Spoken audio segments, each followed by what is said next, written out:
Amados irmãos e irmãs, paz e bem, sexta-feira, dia 17 de dezembro, o texto para hoje é Mateus, capítulo 1, versículos de 1 a 17. Livro da origem de Jesus Cristo, filho de Davi, filho de Abraão. Abraão gerou Isaac, Isaac gerou Jacó, Jacó gerou Judá e seus irmãos. Judá gerou Farés e Zara, cuja mãe era Tamar. Farés gerou Esrom, Esrom gerou Arã, Arã gerou Aminadab, Aminadab gerou Naasson, Naasson gerou Salmão, Salmão gerou Boaz, cuja mãe era Rabi. Boaz gerou Obed, cuja mãe era Ruth. Obed gerou Jessé, Jessé gerou o rei Davi. Davi gerou Salomão, daquela que tinha sido a mulher de Urias. Salomão gerou Roboão, Roboão gerou Abias, Abias gerou Asa, Asa gerou Josafá, Josafá gerou Jorão, Jorão gerou Osias, Osias gerou Jotão, Jotão gerou Acaz, Acaz gerou Ezequias, Ezequias gerou Manassés, Manassés gerou Amon, Amon gerou Josias, Josias gerou Jeconias e seus irmãos no tempo do exílio na Babilônia. Depois do exílio na Babilônia, Jeconias gerou Salatiel, Salatiel gerou Zorobabel, Zorobabel gerou Abiúde, Abiúde gerou Eliaquim, Eliaquim gerou Azor, Azor gerou Sadoc, Sadoc gerou Aquim, Aquim gerou Eliúde, Eliúde gerou Eleazar, Eleazar gerou Matã, Matã gerou Jacó, Jacó gerou José, o esposo de Maria, da qual nasceu Jesus, que é chamado o Cristo. Assim as gerações, desde Abraão até Davi, são 14, de Davi até o exílio na Babilônia, 14, e do exílio na Babilônia até Cristo, 14. Palavra da salvação, glória a vós, Senhor. Talvez mais difícil do Evangelho de hoje seja ler, mais difícil ler do que comentar, né? Porque é um texto que traz muitos nomes, e você se pergunta, por que eu preciso conhecer essa genealogia de Cristo? Qual a importância, qual é o valor de conhecer essa genealogia? Primeira coisa, a genealogia de Cristo é para afirmar que ele é de fato da descendência de Davi, né? Por parte de José. Depois, também, a segunda coisa importante de ler esta genealogia é para afirmar a encarnação de Cristo, quer dizer, ele encarnou-se, fez-se carne, o verbo se fez igual a nós em tudo, como nós rezamos, menos no pecado. Jesus chorou? Chorou. Jesus sentiu fome? Sentiu fome. Jesus sentiu frio? Sentiu frio. Angústia, saudade, todas essas coisas Jesus sentiu. Foi igual a nós em tudo, como diz a palavra, menos no pecado. Esse texto serve para afirmar a encarnação. A encarnação de Cristo foi objeto de discussão por muitos anos e terminou num concílio, né? Que foi o concílio de Nicéia, sobre as duas naturezas de Cristo. Havia muitas heresias sobre isso. Quer dizer, a encarnação foi parcial, foi verdadeira, foi aparente. Nada disso, a encarnação foi real.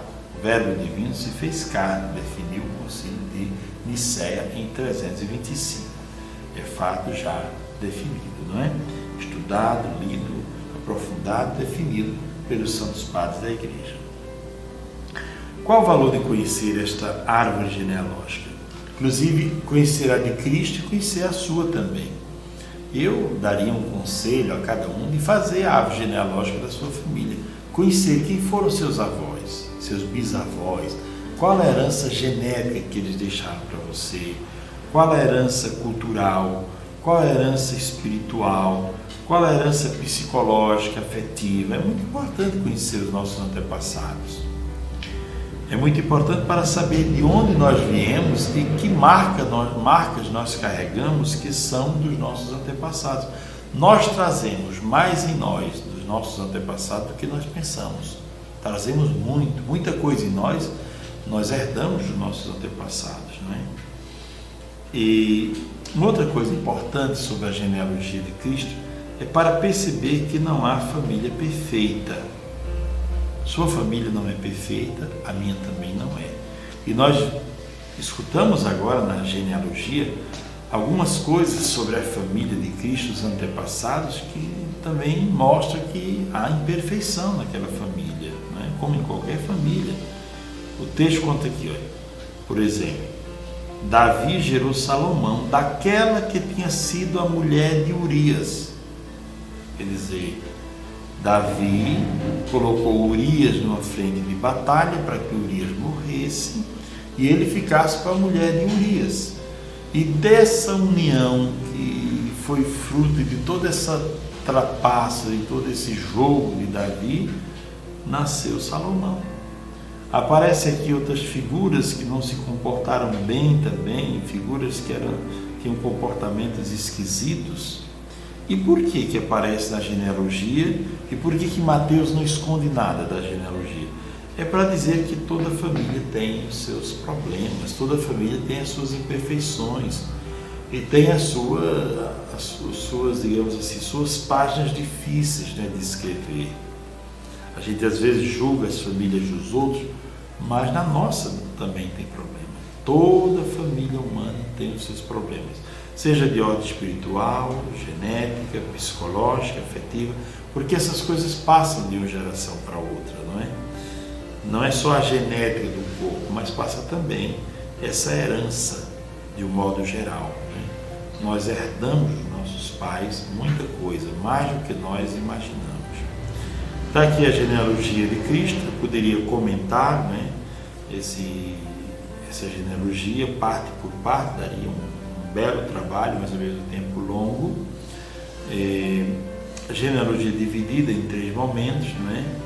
Começa narrando, né, diz o texto, começa narrando as gerações desde Abraão até Davi, que são 14, de Davi até o exílio da Babilônia, que foi um momento triste para o povo de Deus, quando o povo de Deus foi exilado, 14 gerações do exílio da Babilônia até Cristo. Então são várias gerações até chegar a Cristo. Hoje a grande indagação, a grande reflexão que eu faço contigo e faço para mim também é: conheça a tua família melhor, procure conhecer melhor a tua família, procure conhecer melhor a tua história de vida também, é muito importante saber como foi o teu nascimento. Você sabe quando foi que você nasceu? Em que hora da madrugada ou do dia você nasceu? Você sabe os medos que sua mãe sentiu no dia do seu nascimento? Muita gente nasce, por exemplo, numa noite de chuva, a mãe com medo, e aí um circuito, falta energia na maternidade, e os médicos se sentem confusos, o gerador não funciona. Quer dizer, como foi o seu nascimento? Foi um nascimento normal ou foi aquele nascimento chamado fósforo, que a pessoa puxa, né, com ferros? Como foi o seu nascimento? Como eram seus pais, seus avós, né? Quais os vícios que eles tinham, quais as virtudes que eles tinham também? Como foi o período de gestação? Você pergunta à sua mãe: como é que foi, mamãe, no ventre da senhora? Foi tranquilo os 9 meses da minha gestação? A senhora teve algum medo, algum susto? Teve alguma briga grande com meu pai? Como é que foi que aconteceu tudo isso? Porque é importante que a pessoa se conheça, porque se conhecendo você vai saber onde você precisa curar a sua história. Onde foi que a sua história foi ferida. Às vezes a história é ferida, a história nossa é ferida num passado longínquo, e nós carregamos hoje as feridas daquele passado, sabiam? Uma vez um rapaz disse: padre, eu não consigo abraçar minha mãe nem beijá-la com generosidade. E eu disse: vamos conversar com ela. E aí eu puxei o assunto, né? E ela disse: padre, eu nunca tinha dito para ele, mas agora posso dizer, o pai dele não queria que ele nascesse, porque nós estávamos namorando, né? Então ele é um filho que foi indesejado. Eu tomei até remédio para matá-lo. Então por isso o filho não conseguia beijá-la nem abraçá-la naturalmente. Quer dizer, tinha uma trava no meio. Depois que essa trava foi descoberta, nós rezamos pedindo a Deus a cura interior, e essa pessoa voltou a viver feliz na sua casa, porque ela não conhecia sua história e a mãe não ousava contar. Conheça a sua história, eu digo. Pergunte para sua mãe quanto tempo você mamou, por exemplo. Isso é muito importante, você saber algumas coisas sobre os seus dias de hoje. Quanto tempo você mamou, se você foi bem cuidado, se não foi, se houve alguma viagem inesperada, se durante a sua primeira infância houve alguma tragédia na família. Procure saber da tua história. Conhecer a história dos nossos antepassados é conhecer de onde nós viemos. Conhecer a árvore genealógica é saber qual é o tronco da nossa árvore e quais são os ramos da nossa árvore. Nós somos apenas frutos dessa árvore. Então, como é que era o tronco dessa árvore? Onde estavam fincadas as raízes dessa árvore genealógica? Quais as religiões que os meus antepassados praticavam? Como eles viviam? Isso é muito importante. E a genealogia de Cristo hoje lida no Evangelho, proclamada no Evangelho, nos ajude a pensar sobre a nossa também. Pense sobre isso, tá certo? Isso vai lhe ajudar, como tem me ajudado também. Eu tenho acompanhado muitos casos. Isso ajuda bastante a curar traumas e coisas do passado que, sem termos consciência, mas continuam nos atormentando até hoje.